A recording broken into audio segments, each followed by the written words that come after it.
चलो स्टार्ट करते हैं क्वेश्चन नंबर 5 एक्सरसाइज 13.4 का। 5 हो गया है। 6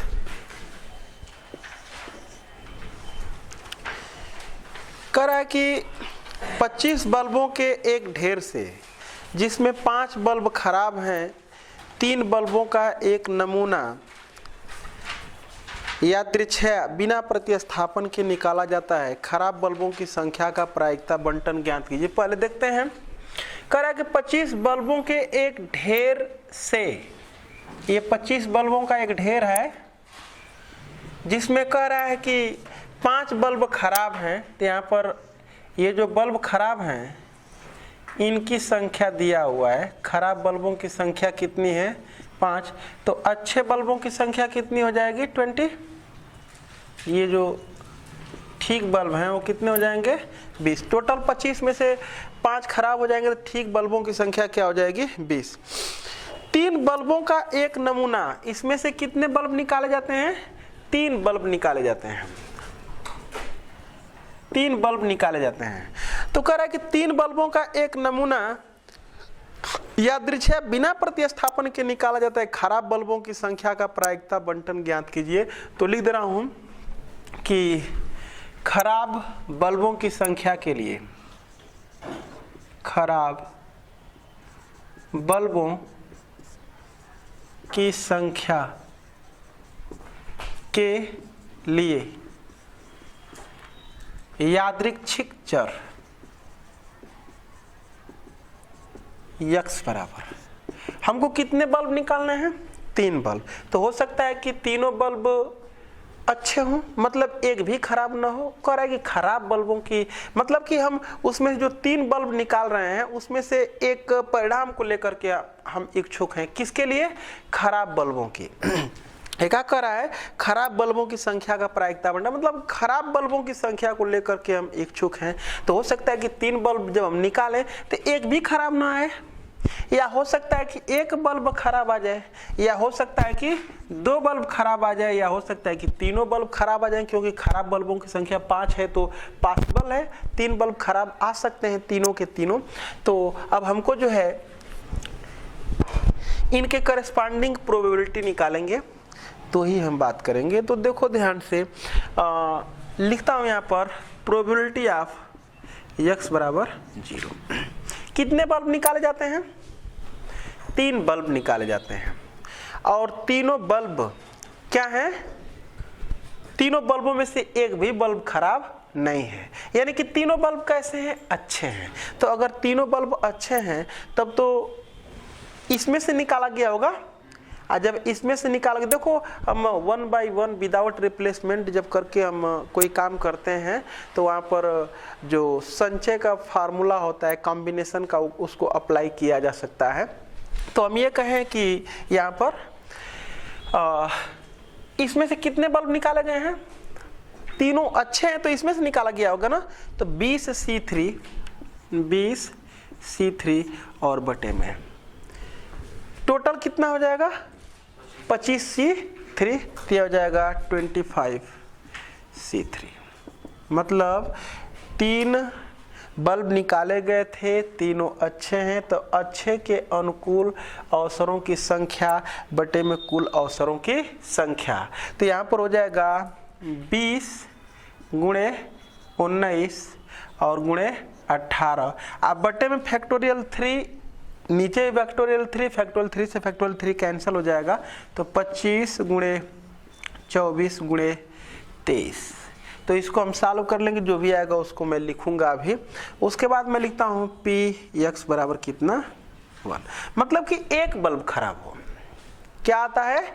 एक बल्ब खराब है। तो एक बल्ब खराब हो सकता है कि वो पहले ही बार आ जाए, या हो सकता है कि दूसरी बार आ जाए, या हो सकता है कि तीसरी बार आए। तो ये एक बल्ब जो खराब है वो कितने तरह से लिखा जा सकता है? तो 3 बल्ब हमको निकालने हैं और तीनों में से एक बल्ब खराब हो तो इसके कितने, मतलब कि वो कितने स्थान पर हो सकता है? ऐसी कितनी केसेस हो सकती हैं? तो 3C1 क्योंकि 3 बल्ब हमको निकालने हैं, उनमें से अगर एक बल्ब खराब है तो इसको कितने प्रकार से लिखा जा सकता है। तो हो सकता है कि इन तीनों में से ये वाला खराब हो, या हो सकता है इन तीनों में से ये वाला खराब हो, या हो सकता है कि इन तीनों में से ये वाला खराब हो। तो 3 केसेस होंगी, वही 3C1 दर्शाएगा। 3C1 का मान 3 होता है। अच्छा, और एक की जो प्रोबेबिलिटी होगी इसकी उतनी ही इसकी भी होगी, उतनी ही इसकी भी होगी।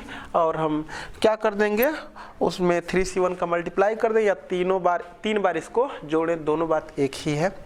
तो अब बात कर लेते हैं यहाँ पर 3C1 इंटू एक बल्ब अगर खराब है तो इसमें से वो निकला होगा, तो 5C1, 5 में से एक बल्ब निकालने के कितने तरीके हो सकते हैं, 5C1 यानी कि 5 हो जाएगा 5C1 इंटू 2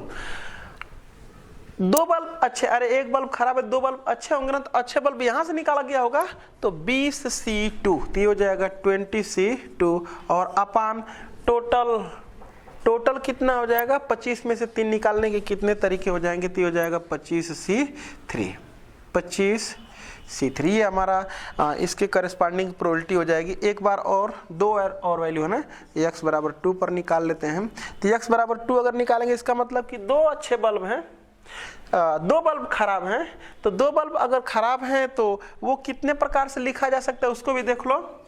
या तो ये दोनों खराब हो सकते हैं, या तो ये दोनों खराब हो सकते हैं, या तो ये दोनों खराब हो सकते हैं। यही केसेस होगी ना, तो 3 केसेस इसकी भी होगी। वैसे भी 3C2 मतलब कि 3 बल्बों में से 2 बल्ब खराब के कुल कितने तरीके हो जाएंगे उनके चुने। 3C2 का हो चाहे 3C1 को, दोनों बात एक ही है, ठीक है। 3C2 बराबर 3C1, तो ये हो जाएगा 2 बल्ब क्या है, खराब है। 2 बल्ब खराब है तो यहाँ से 2 बल्ब निकालने पड़ेंगे, तो 5C2 हो जाएगा और इनटू इसमें से कितना निकालना पड़ेगा, ठीक में से 1 निकालना पड़ेगा, तो हो जाएगा 20C1 और टोटल हो जाएगा 25C3। आगे देखते हैं, तीनों के तीनों बल्ब अगर खराब हो, तीनों बल्ब क्या हो, खराब हो, तो इसके लिए बस एक ही केस होगी, 3C3 बराबर वही 1 होगा, 3C3 का मान 1 होता है, कहने का मतलब 3C1 नहीं। तो ये हो जाएगा Px बराबर कितना, 3। तीनों बल्ब अगर खराब होंगे तो वो कहाँ से निकलेंगे, इसमें से निकलेंगे।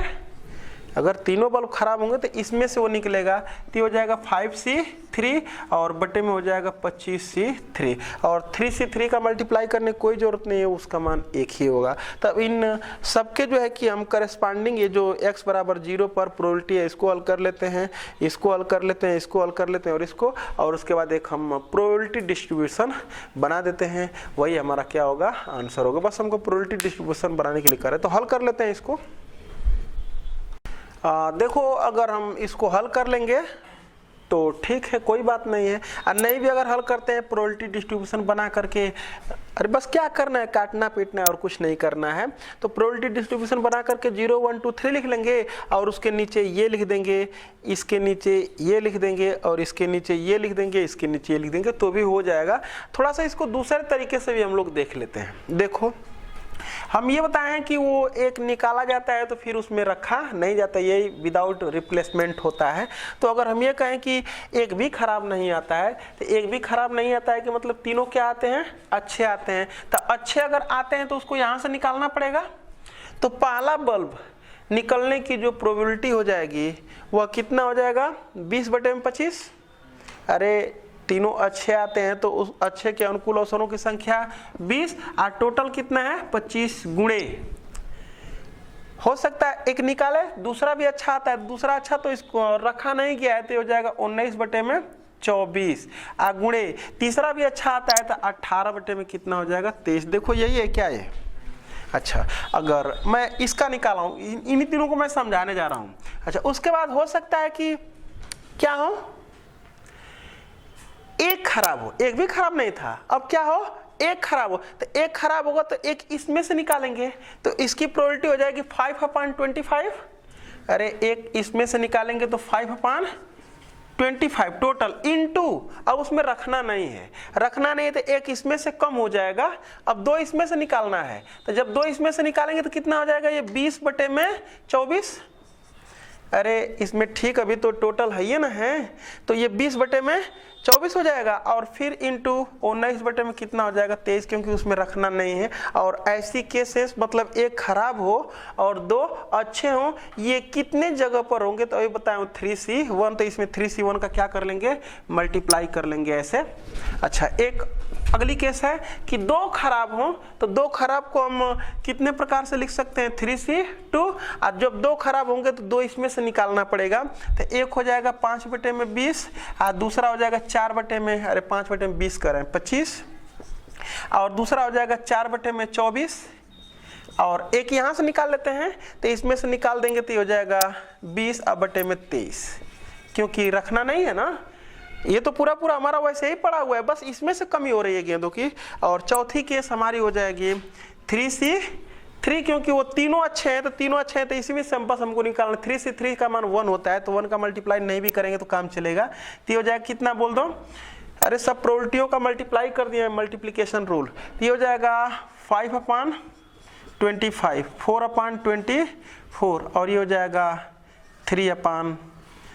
तो ये देखो ये जो है ये वाला पोर्शन और ये वाला पोर्शन, ये चारों को इनसे मिलान करोगे तो सब के सब मिलेंगे। देखो ये वाला इससे मिल रहा है ना, ये हो गया।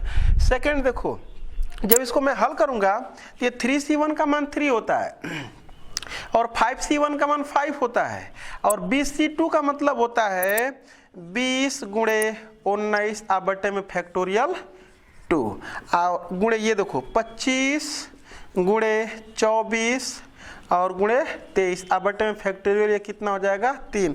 ये फैक्टोरियल 3 का मतलब इसको जब हम ऊपर कर लेंगे तो ये हो जाएगा हमारा फैक्टोरियल 3 का मतलब 6 होता है, तो ये हो जाएगा, ये कटेगा और इसमें से हम चाहें तो 2 बच रहा है और ना 2 को इसको काट सकते हैं, चाहेंगे तो मिला सकते हैं इसको। देखो ये दूसरे नंबर पर है यही वाला, तो देखो 5 बटे में 25, 5 बटे 25 दिख रहा है, ये 20 बटे में 24 दिख रहा है, ये 20 और 19 बटे में 23 भी दिख रहा है ये पोर्शन। और देखो ये बचा है, इसमें से 2 कट गया है ना, अरे इसको 3 गुणे 2 लिखा जा सकता है ना, तो ये 2 कट गया और ऊपर चला जाएगा ये 3, तो ये 3 एक मिनट कहीं से मिस्टेक होगा, अभी मैं देख लेता हूँ। 3C1 हो गया, अरे फैक्टोरियल मैं देखता हूँ कहाँ कहाँ मिस्टेक हो रहा है, अभी मैं एक बार लिख लेता हूँ। 3C1 की वैल्यू 3 हो गई, नहीं हाँ ठीक तो है, ठीक है 3C1 हो गया। 5C1 का मतलब हो जाएगा 5 और गुणे 20C2 का मतलब कि 20 गुणे 19 बटे में फैक्टोरियल 2 अपान 25C3 का मतलब कि 25 गुणे 24 गुणे 23 और ये हो जाएगा अपान में फैक्टोरियल 3। जब इसको हम देखें तो ये हो जाएगा हमारा कितना हो जाएगा भाई, इसको हम लिख सकते हैं 3 गुणे 2 लिख सकते हैं ना, तो 2 से 2 को काट ले रहे हैं, ठीक है। और यहाँ पर हो जाएगा हमारा 3 है ना, तो कहाँ से मिस्टेक आ रहा है, 5 बटे में 25, थोड़ा मैं लिख लेता हूँ ऐसे, 3 गुणे 5 गुणे 20 और गुणे 19, ये ऊपर हो गया ये वाला पोर्शन और ये कट गया है, और ये जो हमारा ये नीचे का हर है ये भी ऊपर ही चला जाएगा, तो ये हो जाएगा 25 और गुणे 24 और गुणे 23 और ये 3 ऊपर जाएगा। तो देख लेता हूँ कि वो 9 का मल्टीप्लाई क्यों हो जा रहा है, कहाँ से मिस्टेक हो रहा है, भी मिल जाएगा। 5 बटे में 25, 20 बटे में 24, 19 बटे में 23, ये 3 3 9 हो जा रहा है ना, देख लेता हूँ कहाँ से मिस्टेक आ रहा है, होना नहीं चाहिए। देखो थोड़ा सा मैं ये यहाँ पर ये मिस्टेक किया हूँ, ये इसलिए मिस्टेक है क्योंकि ये तो टोटल वो दे देता है, ये अनुकूल अवसरों की संख्या बटे में कुल अवसरों की संख्या, वही यहाँ पर भी है अनुकूल अवसरों की संख्या बटे में कुल अवसरों की संख्या। यहाँ पर ये जो मैं लिखा हूँ यही मिस्टेकिंग हो गई है, यहाँ पर तो लिखा ही नहीं हूँ, तो इसमें एक जगह और है, यहाँ भी नहीं लिखा हूँ, तो देखो बस ये मिस्टेकिंग है, ये नहीं रहना चाहिए भाई, क्योंकि वो तो खुद ये पूरा टोटल अनुकूल अवसरों की संख्या बटे में कुल अवसरों की संख्या वो दे देता है, तो फिर ये हमको मल्टीप्लाई करने की जरूरत नहीं थी। हाँ इसमें बस वो ना एक न केस थी, ये एक केस थी, तो कितने जगह पर होगा उसमें 3C1 से मल्टीप्लाई करना था, इसमें 3C2 से मल्टीप्लाई करना था, इसमें मल्टीप्लाई करना था, लेकिन इसमें मल्टीप्लाई नहीं करेंगे, यही थोड़ा सा मिस्टेक था। अब देखो सॉल्व करेंगे तो मिलेगा। तो ये जो 3c1 है इसमें क्या रहेगा, ये नहीं रहेगा, ये वाला पोर्शन, ठीक है। तो यही वाला 3 आकर के ऊपर मल्टीप्लाई हो जाएगा तो ये वाला पोर्शन दिखने लगेगा। उसी प्रकार से 3c2 वो जो दिख रहा है, जब उसको हल करेंगे अरे इसको, तो देखो ये 5c2 का मतलब कि 5 गुणे 4 अपान फैक्टोरियल 2 और इंटू ये 20 हो जाएगा, और अपान में ये 25 गुणे 24 हो जाएगा, और गुणे कितना हो जाएगा 23, बटे में फैक्टोरियल 3, तो ये 2 तिहाई 6 3 हो जाएगा। 3 को जब ऊपर कर लेंगे तो देखो ये मिलेगा क्या, ये 3c2 का मतलब क्या होता है, 3c1 वो 3 होगा इसकी वैल्यू, तो 3 गुणे 5 बटे 25, तो ये 3 गुणे 5 बटे 25, 4 बटे में 24, 20 बटे में 23, राइट है ये। तो बस वो मिस्टेक ही यहाँ पर मैं लिख दिया था। अब इसके करस्पॉन्डिंग बस प्रोबेबिलिटी को हम सॉल्व कर लेंगे और क्या कर लेंगे, एक प्रोबेबिलिटी डिस्ट्रीब्यूशन बना लेते हैं। सब तो हो ही चुका है, बस मल्टीप्लाई करके और सॉल्व कर लेंगे। तो देख लेते हैं कि जो इस बुक में आंसर दिया हुआ है वो रिप्लेसमेंट हमको नहीं करने के लिए कह रहा था, विदाउट रिप्लेसमेंट, और अपने आंसर जो दिया हुआ है वो रिप्लेसमेंट पर दिया हुआ है। तो रिप्लेसमेंट जब कर देंगे तो कैसे इसको लगाएंगे मैं यहाँ पर बता देता हूँ। तो उसको हटाना पड़ेगा, उसमें से जो विदाउट रिप्लेसमेंट है वो रिप्लेसमेंट करना पड़ेगा। तो इस केस में अगर क्या आता है, मतलब कि एक भी खराब नहीं आते हैं, मतलब सब अच्छे आते हैं। तो जब सब अच्छे आते हैं तो ये केस बनेगी, सब अच्छे आते हैं तो बताओ 20 में से हमको निकालना पड़ेगा, तो 20 अब 20 बटे में कितना रहेगा 25 गुणे फिर 20 बटे में 25, क्योंकि फिर उसमें क्या कर दिया जाता है, रख दिया जाता है, फिर क्या लिख देंगे 20 बटे में 25। तो ये हो जाएगा तीनों अच्छे के करस्पॉन्डिंग प्रोबेबिलिटी। और वो एक ही बस केस होगी, तीनों जब अच्छे होंगे तो उसको देखें वो तीनों एक ही होगा, उसमें ये नहीं कि ये पहले नंबर पर दूसरे नंबर पर। अब उसके बाद एक उसमें खराब आता है, तो एक जब खराब आता है तो इसको 3c1 प्रकार से लिखा भी जा सकता है।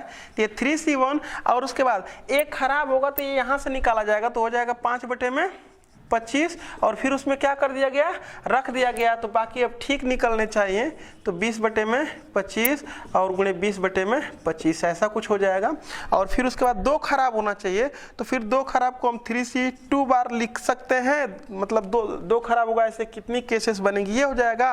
और 2 खराब इसमें से निकाल लेते हैं, तो 5 बटे में टोटल 25 है, तो 5 बटे में 25 और गुणे 4 बटे में फिर रख दिया जाता है ना, तो 5 बटे में 25 और गुणे 1 इसमें से निकाला जाता है, तो 20 बटे में 25 ये हो जाएगा। अब इसी को हम क्या कर लेंगे, हल कर लेंगे। कुछ आंसर हमारा इस प्रकार से दिया हुआ है, इसको काट पीट लेंगे।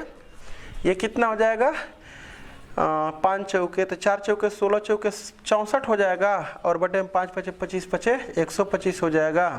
और ये हो जाएगा हमारा, ये 3c1 का मान तो 3 होता है, और ये हो जाएगा 1 बटे में 5, और ये हो जाएगा 4 बटे में 5, और ये भी हो जाएगा 4 बटे में 5। तो 4 चौके 16 और 16 48 बटे में 125 हो जाएगा। और इसको देखें, इसको तो ये 3c2 का मान फिर एक बार 3 लिखेंगे, और ये हो जाएगा 1 बटे में 5, और ये भी हो जाएगा 1 बटे में 5, और ये हो जाएगा 4 बटे में 5। इसको सॉल्व करेंगे तो 12 बटे में 125 आ जाएगा। और एक केस बनती है कि क्या तीनों खराब हो, तो px बराबर कितना 3, तो तीनों जब खराब होंगे तो 3c3 का मतलब वो 1 ही होगा, और तीनों जब खराब होंगे तो वो कहाँ से आएगा, यहाँ से। तो 5 बटे में 25 गुणे 5 बटे में 25 गुणे रख दिया जाता है, इसलिए 5 बटे में 25, ये 1 बटे 5 1 बटे 5 1 बटे में 125। तो जो प्रोबेबिलिटी डिस्ट्रीब्यूशन होगा जरा उसको चेक कर लो। देखो 0 पर दिया हुआ है 64 बटे 125, और 1 पर दिया हुआ है 48 बटे 125, 2 पर दिया हुआ है 12 बटे 125, और 3 पर दिया हुआ है 1 बटे 125। जरा चेक कर लो, राइट है। तो वो कह रहा है कि रिप्लेसमेंट पर आंसर दिया हुआ है और विदाउट रिप्लेसमेंट पर हमसे पूछ रहा है। ठीक है, आगे देखें। क्वेश्चन नंबर 7 देखते हैं। 7 में कह रहा है कि एक सिक्का सम सर्वय संतुलित नहीं, मतलब कि वो संतुलित नहीं है, मतलब कि हेड आने की प्रोबेबिलिटी और टेल आने की प्रोबेबिलिटी वो समान नहीं है, जिसमें चित्त प्रकट होने की संभावना पट प्रकट होने की संभावना की 2 गुनी है। तो यहाँ पर जो दिया हुआ है चित्त प्रकट होने की संभावना को करा है कि जिसमें चित्त प्रकट होने की संभावना पट प्रकट होने की संभावना की दोगुनी है। तो मैं लिखता हूं कि माना पट प्रकट होने की संभावना कितना है, x है, तब चित्त प्रकट होने की संभावना वो कितना हो जाएगा, दोगुनी है ना, 2x। अच्छा, अब उसके बाद यदि सिक्का 2 बार उछाला जाता है तो पटों की संख्या का प्रायिकता बंटन ज्ञात कीजिए। तो देखो जरा सा ध्यान से, वो कह रहा है कि माना मैं यहाँ पर अब निकालने जा रहा हूँ कि अगर हमको निकालना होगा, यहाँ पर लिख देंगे कि टोटल संभावना, टोटल संभावना कितना हो जाएगा, x प्लस 2x बराबर 3x। अब उसके बाद लिख देंगे इसलिए पीटी का मतलब कि टेल आने की प्रोबेबिलिटी। तो टेल आने की प्रोबेबिलिटी अगर निकालेंगे तो उसकी करेस्पॉन्डिंग मतलब उनके कितने अवसर हैं, 2x, और टोटल अवसर कितना है, 3x। तो ये हो जाएगा 2/3। और h की जो प्रोबेबिलिटी हो जाएगी वो h के अनुकूल अवसर कितने हैं, x हैं, और टोटल अवसर 3x है, तो बराबर हो जाएगा 1/3 के। अब आगे बढ़ते हैं। कह रहा है यदि सिक्का 2 बार उछाला जाता है, कितना बार उछाला जाता है, 2 बार उछाला जाता है, तो सैंपल स्पेस अगर बनाना चाहेंगे तो HH, HT, TH और क्या बनेगा, TT बनेगा। सिक्का 2 बार उछाला जाता है तो पटों की संख्या का प्रायिकता बंटन ज्ञात कीजिए। तो पटों की संख्या का मतलब कि 1 पट आ सकता है, 2 पट आ सकता है, 1 भी पट नहीं आ सकते हैं। तो लिख दे रहा हूं कि पटों की संख्या के लिए यादृच्छिक चर, पटों मतलब टेल, पटों की संख्या के लिए यादृच्छिक चर x बराबर क्या हो सकता है, 1 भी पट नहीं हो सकते हैं, 1 पट हो सकता है, 2 पट हो सकते हैं, यही ना हो सकता है। तो अब हम यहां पर निकालेंगे प्रोबेबिलिटी ऑफ x बराबर कितना पर, 0 पर। मतलब 1 भी पट नहीं आता है। तो जब 1 भी पट नहीं आता है तो यही केस है।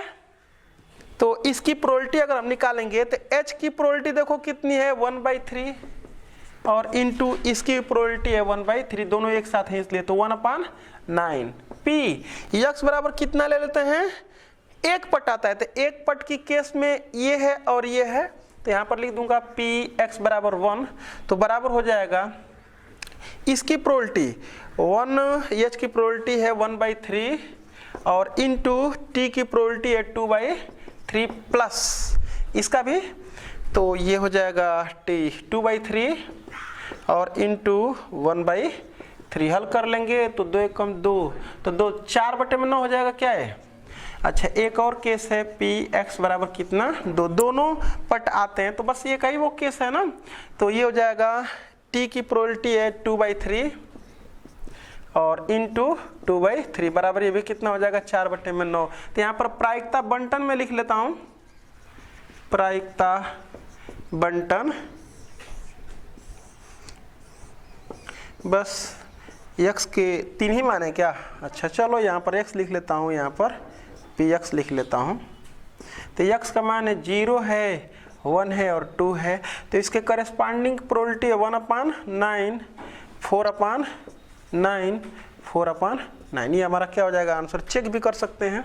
आगे बढ़ते हैं, थोड़ा सा देख लेते हैं, उल्टा हो गया है। बस यहाँ पर t की जो प्रोबेबिलिटी होगी वो हो जाएगी पट प्रकट होने की संभावना x है, x/3x, तो ये हो जाएगा 1/3, बस यही उल्टा हो गया है। और ये हो जाएगा 2x/3x यानी कि 2/3। तो यहाँ पर अगर मैं लिखता हूँ x बराबर 0 का मतलब कि दोनों क्या आते हैं, हेड आते हैं, तो हेड के करेस्पॉन्डिंग 2/3 है यहाँ पर और यहाँ पर 2/3, तो बराबर ये कितना हो जाएगा, 4/9 हो जाएगा।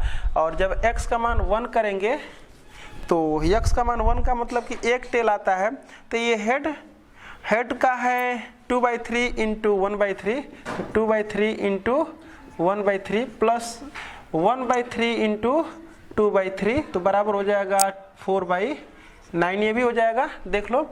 और ये दोनों पट आते हैं, जब दोनों पट आएंगे तो ये हो जाएगा, दोनों पट के लिए है 1/3, तो ये 1/3 इंटू 1/3 बराबर 1/9। तो यहाँ पर अब लिखेंगे हम करस्पॉन्डिंग, बस ये 4/9 हो जाएगा और यहाँ पर 1/9। चेक कर लो। अब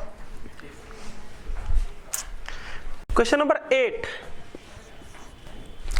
8 में कह रहा है कि एक यादृच्छिक चर x का प्रायिकता बंटन नीचे दिया होगा। इसको मैं लिख लेता हूँ, ये x है और ये px है, 0 से लेकर के 7 तक है। 0 1 2 3 4 5 6 7 और करस्पॉन्डिंग प्रोबेबिलिटी है 0k 2k और k 3k का स्क्वायर और 5k का स्क्वायर और यहाँ पर है k स्क्वायर प्लस k, ये दिया हुआ है।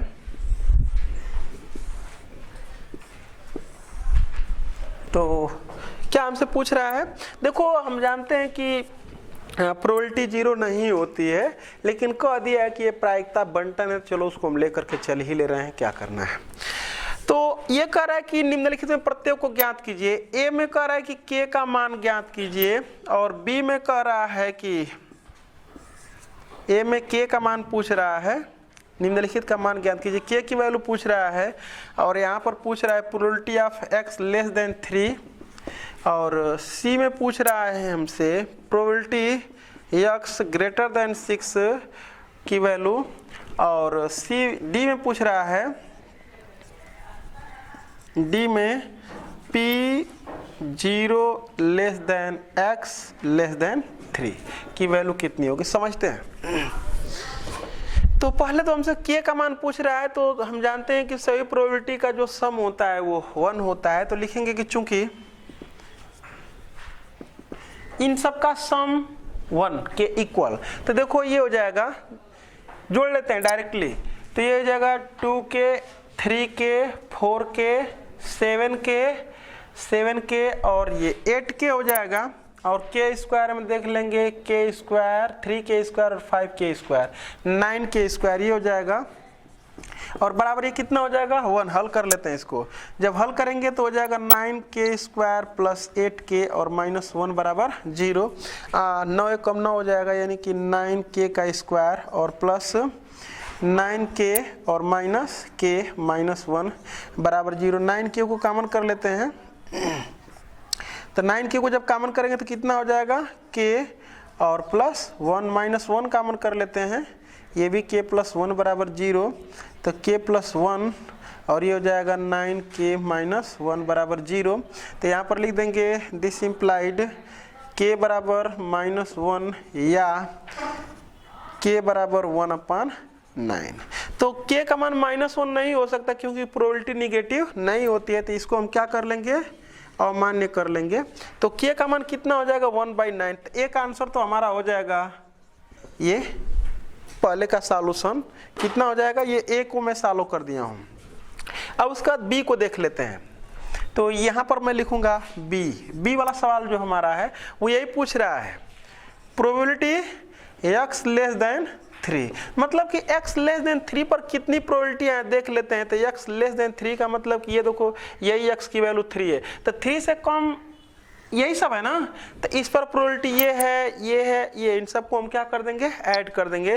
तो इस पर जो प्रोबेबिलिटी होगी वो 3 की होगी, देखो ना 0 प्लस k प्लस 2k बराबर 3k। k का मान पुट कर लेंगे 1/9, तो ये हो जाएगा बराबर 3 इंटू 1/9 बराबर 1/3। c देख लेते हैं, c है वो है x ग्रेटर देन 6, यानी कि px ग्रेटर देन 6 बराबर, मतलब कि 6 से बड़े x के मान कौन कौन है, तो यही है बस एक ना, तो इसकी प्रोबेबिलिटी है k स्क्वायर प्लस k की वैल्यू है 1/9, तो हो जाएगा 1/9 का स्क्वायर प्लस 1/9 बराबर ये हो जाएगा 1/81 प्लस ये 9/81 कर दे रहा हूँ, तो बराबर हो जाएगा 10/81। आगे डी में पूछ रहा है probability 0 less than x less then 3 बराबर, मतलब कि x का मान 0 और 3 के बीच में, 0 से बड़ा हो और 3 से क्या हो छोटा, तो 0 से बड़ा और 3 से छोटा यही है बस k plus 2k, k plus 2k यानी कि हो जाएगा 3k, यानी कि 3 इंटू 1/9 बराबर ये भी हो जाएगा 1/3। आंसर को सब चेक कर लो, आगे बढ़ते हैं। क्वेश्चन नंबर 9 पढ़ते हैं पहले सवाल को। कह रहा है कि एक यादृच्छिक चर x का प्रायिकता फलन px निम्नलिखित है जहां k कोई संख्या है। तो दिया हुआ है px बराबर 2k, k 5k 0, 2k कब है यदि x बराबर 0 है, मतलब यादृच्छिक चर की वैल्यू 0 है। k कब है जब x का मान 1 है। 5k कब है जब x की वैल्यू 2 है, अन्यथा वो प्रोबेबिलिटी क्या है 0, मतलब कि इनमें से तीनों में से कोई नहीं लिया जाएगा, दूसरा कुछ लिया जाएगा तो उसमें प्रोबेबिलिटी क्या होती है 0 होती है। तो पहला पूछ रहा है कि k का मान क्या होगा और दूसरा में पूछ रहा है b वाले में कि प्रोबेबिलिटी जब x लेस देन 2 होता है तो क्या होगा, जब x less than or equal to 2 होता है तो प्रोबेबिलिटी क्या होगी, जब x greater than or equal to 2 होता है तो प्रोबेबिलिटी क्या होगी। तो फर्स्ट में देखता हूं a, तो हम तो जानते हैं कि इन सब प्रोबेबिलिटियों का सम 1 होगा, तो 2k लिख देंगे चूंकि 2k plus k plus 5k और प्लस 0 बराबर 1, तो ये 2 1 3 5 8 हो जाएगा, k बराबर 1, दिस इम्प्लाइड k बराबर 1/8। एक आंसर तो हमारा हो चुका। b देख लेते हैं। b में ये पूछ रहा है, पहले मैं ये निकालता हूं p x less then 2, x less then 2 को हम देखते हैं कि x लेस देन 2 कब कब, देखो x बराबर 2 पर ये है तो x लेस देन 2 का मतलब कि x बराबर 1 और x बराबर 0, तो x बराबर 1 पर प्रोबेबिलिटी है कितना k प्लस 0 पर प्रोबेबिलिटी है 2k, तो बराबर कितना आ जाएगा 3k, k का मान पुट कर दें तो 3 इंटू 1/8 यानी कि 3/8। अगला देखते हैं probability of x less than or equal to 2, less than or equal to 2 का मतलब कि 2 से छोटा और 2 के बराबर भी, इन तीनों को ऐड करना पड़ेगा, तो हो जाएगा 5 6 2 8 के हो जाएगा और k का मान पुट कर लेते हैं तो ये हो जाएगा 8 और इंटू कितना हो जाएगा 1/8 बराबर कितना आ जाएगा 1। अगला प्रोबेबिलिटी ऑफ बोल दो x greater than or equal to 2, तो ये हो जाएगा greater than or equal to 2 का मतलब कि देख रहे हो ना 2 से ज्यादा, जब 2 से ज्यादा होगा तो फिर 2 greater than or equal to 2 का मतलब कि ये और उससे ज्यादा यानी कि बस 5k, तो हो जाएगा 5k बराबर कितना 5 इंटू 1/8 बराबर 5/8, यही हमारा आंसर सब हो जाएगा। आगे देखें, तो देखते हैं क्वेश्चन नंबर 10। कह रहा है कि एक न्याय सिक्के की 3 उछालों पर प्राप्त पटों की संख्या का माध्य ज्ञात कीजिए। इसका मतलब कि वो सैंपल स्पेस की हम जो बात कर रहा है वो 3 सिक्कों को एक बार उछाला गया है, तो या तो सैंपल स्पेस लिख लेंगे तो भी काम चलेगा, नहीं लिखेंगे तो भी कोई बात नहीं है। तो 3 सिक्कों की एक उछाल के लिए जो हमारा यादृच्छिक चर होगा वो क्या होगा, 3 सिक्कों की एक उछाल के लिए जो पटों की संख्या के लिए यादृच्छिक चर होगा, 3 सिक्कों की एक उछाल में पटों की संख्या के लिए जो यादृच्छिक चर होगा वो 0 1 2 3, क्योंकि हो सकता है कि एक भी पट ना है, हो सकता है कि एक पट आ जाए 2 3, तो ये हो जाएगा 0 1 2 3। तो यहाँ पर मैं निकालूंगा प्रोबेबिलिटी ऑफ x बराबर 0।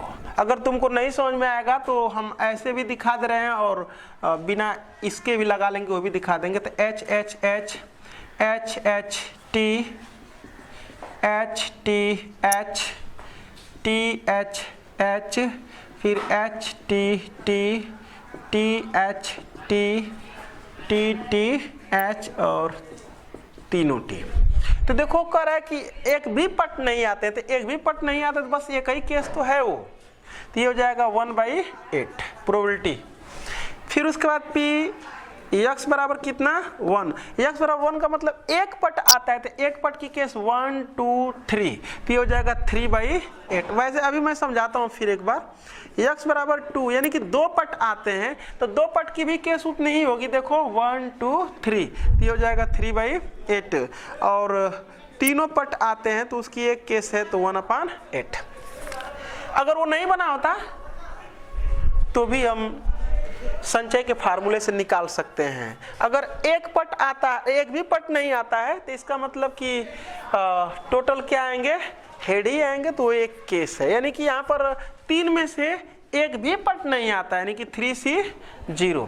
3C0 बार हम देखें इसमें तो वो एक भी बार पट नहीं का मतलब कि ये कितना हो जाएगा 1। तो 1 ही केस ऐसी है जिसमें एक भी बार पट नहीं आता है। अगर एक पट आता है तो 3C1 जगह पर वो लिखा गया, 3C1 का मतलब 3, तो देखो 3 जगह पर आया, 1 2 3, तो इसकी प्रोबेबिलिटी हम लिख लेंगे 3/8। तो इस तरह से भी हम निकाल सकते हैं। तो चलो अब यहाँ पर निकाल लेते हैं प्रोबेबिलिटी डिस्ट्रीब्यूशन, प्रायिकता बंटन। प्रायिकता बंटन यहाँ पर हो जाएगा x 0 1 2 3 और यहाँ पर हो जाएगा px। तो px की वैल्यू है 1/8 और ये है 3/8 और फिर है 3/8 और फिर है 1/8। ये हो गया हमारा प्रोबेबिलिटी डिस्ट्रीब्यूशन। अब हमसे क्या पूछ रहा है, माध्य पूछ रहा है, मीन। तो मीन के लिए फार्मूला मैंने बताया था, समेशन ऑफ i बराबर 1 to n pi into xi। मैंने यही बताया था मीन निकालने के लिए सूत्र। तो इसका मतलब कि pi इंटू xi चाहिए, तो मैं यहाँ पर निकाल लेता हूँ pi into xi, pi into xi मैं लिख लेता हूँ। मतलब इसका प्रोडक्ट भाई तो ये 0 हो जाएगा, इसका प्रोडक्ट 3/8 हो जाएगा, इसका प्रोडक्ट करेंगे तो ये, चलो मैं 6/8 लिख देता हूँ फिलहाल। मल्टीप्लाई करेंगे तो इन दोनों का, और इन दोनों का मल्टीप्लाई करेंगे तो 3/8, अरे 3 इंटू 1/8 भाई। अच्छा, अब उसके बाद इन लिख देंगे कि इसलिए मीन बराबर, तो मीन बराबर क्या होता है, समेशन ऑफ i बराबर 1 से लेकर के 4 तक, मतलब 4 ही पद है ना, देखो ना ये 1 2 3 4, तो i बराबर 1 से लेकर के 4 तक, और यहाँ पर लिख देंगे pi इंटू xi। तो pi इंटू xi का मतलब कि वही इन दोनों का जो प्रोडक्ट है वो 4 बार ऐड कर लेंगे। हाँ, तो मैं ऐड कर लेता हूँ, ये हो जाएगा 0 प्लस ये p1 इंटू x1 है, ये p2 इंटू x2 है, ये p2 इंटू x3 है, और ये p3 into p4 into x4 है। इन सबको ऐड कर लेना है। तो 0 प्लस 3/8 आप प्लस 6/8 प्लस 3/8 जोड़ देंगे तो 6 12/8 हो जाएगा। ये हल कर लेंगे, 4 3 12, 4 दूना के 8। आंसर चेक कर लो। आगे बढ़ते हैं। चलो क्वेश्चन नंबर 11। दो पासों के युग्म को उछाला गया यदि चौकों की संख्या को व्यक्त करता है, यक्स चौकों की संख्या को व्यक्त करता है, तो यक्स की प्रत्याशा, प्रत्याशा का मतलब वही एक्सपेक्टेशन जिसको हम मीन कहते हैं। तो ना हो तो मैं यहाँ पर लिख लेता हूँ, वैसे जरूरत नहीं पड़ेगी लेकिन बस समझाने के लिए मैं लिख देता हूँ। तो चलो कह रहा है कि चौकों की संख्या को, तो x जो यादृच्छिक हमारा चर होगा, एक भी चौका नहीं आ सकता है। अरे एक पासों के जब जोड़े को फेंकेंगे तो एक पर भी चौका नहीं आ सकता है, चाहे एक पर आ सकता है चाहे दोनों पर आ सकता है, यही ना होगा। तो यादृच्छिक चर 0 1 2, तो यहाँ पर मैं लिखूंगा px बराबर 0, मतलब एक भी पर 0, अरे ये चौका नहीं आता है। तो समझते हैं जरा सा उसको, एक भी बार चौका नहीं आता है का मतलब कि यहाँ भी चौका नहीं आता है और यहाँ भी चौका नहीं आता है। मैं तुमको बस समझा रहा हूँ बिना सैंपल स्पेस का। ये बताओ कि टोटल नंबर क्या होते हैं, 1 2 3 4 5 6 यही आते हैं, यानी कि ये नहीं आता है। तो फिर इसको कितने प्रकार से लिखा जा सकता है, भरा जा सकता है 5 प्रकार से। इसको भी कितने प्रकार से, 5, क्योंकि चौका आता ही नहीं है। तो ये हो जाएगा 25 टोटल स्थितियाँ। अरे चौका न आने के अनुकूल स्थितियां, टोटल स्थितियां होती हैं 36। तो हो जाएगा इसकी प्रोबेबिलिटी 25/36। अब मैं लिखूंगा px बराबर 1 का मतलब कि एक चौका आता है और एक नहीं। एक आएगा तो भाई एक नहीं आएगा, तो उसके कंडीशन देखो, हो सकता है कि 4 यहाँ पर आया और यहाँ पर नहीं आया। तो 4 आया तो एक तरीका, और नहीं आया तो कितने तरीके, 5 तरीके। या ये हो सकता है कि 4 यहाँ पर आए तो एक तरीका ये, और नहीं आएगा तो 5 तरीका ये, और इसको सबको क्या कर देंगे ऐड, तो 5 एक कम 5 और 5 एक कम 5, तो ये टोटल हो जाएगा 10 और 10 बटे में 36। लास्ट केस x बराबर कितना पर दो, अरे जब तुम सैंपल स्पेस बनाओगे ना तो जहां जहां एक भी पर 4 नहीं होगा, देखो 25 जगह पर वो ऐसे एलिमेंट होंगे, एक जगह 4 होगा देखना 10 जगह एलिमेंट होंगे, और दोनों जगह 4 होंगे तो बस वो एक जगह होगा। देखो अरे दोनों जगह 4 मिलेगा कैसे, तो वो एक जगह बस होगा, क्योंकि एक 4 को भरने का तरीका बस एक ही है, यहाँ भी 4 हो इसको भरने का तरीका एक ही है, तो 1 गुणे 1 बराबर कितना आ जाएगा, एक ही आ जाएगा, तो इसकी प्रोबेबिलिटी हो जाएगी 1 बटे में 36। प्रोबेबिलिटी डिस्ट्रीब्यूशन लिखते हैं, देखो बिना सैंपल स्पेस का काम चल गया, तो यहां पर लिखेंगे प्रायिकता बंटन, प्रायिकता बंटन, तो ये है x बराबर 1 2 और 0 1 2, इसके करेस्पॉन्डिंग जो प्रोबेबिलिटी है वो है 25 बटे में 36, 10 बटे में 36, 1 बटे में 36, तो हमको मीन के लिए इसकी जरूरत पड़ती है ना, पी आई इंटू एक्स आई लिखते हैं, तो हो जाएगा पी आई इंटू एक्स आई, तो इसका मल्टीप्लाई 0, इसका मल्टीप्लाई 10 बटे में 36, इसका मल्टीप्लाई चलो 2 बटे में 36 में लिखता हूं, इसलिए मीन बराबर क्या होता है, समेशन ऑफ आई बराबर 1 to n P I into x है, मतलब प्रोडक्ट होता है भाई पी का और एक्स का, ये प्रोबेबिलिटी है और एक्स है, इसका संगत प्रोडक्ट और उसको जोड़ा जाता है, तो जोड़ लेते हैं, संगत प्रोडक्ट मैं निकाल लिया हूं, बस जोड़ देना है हमको, तो ये फार्मूले से हम इसको बस जोड़ दे रहा हूं, तो हो जाएगा 0 + 10/36 और +2 अपान 36 बराबर हो जाएगा 12 अपान 36 बराबर 1/3, आंसर हो जाएगा। चेक कर लो, आगे बढ़े।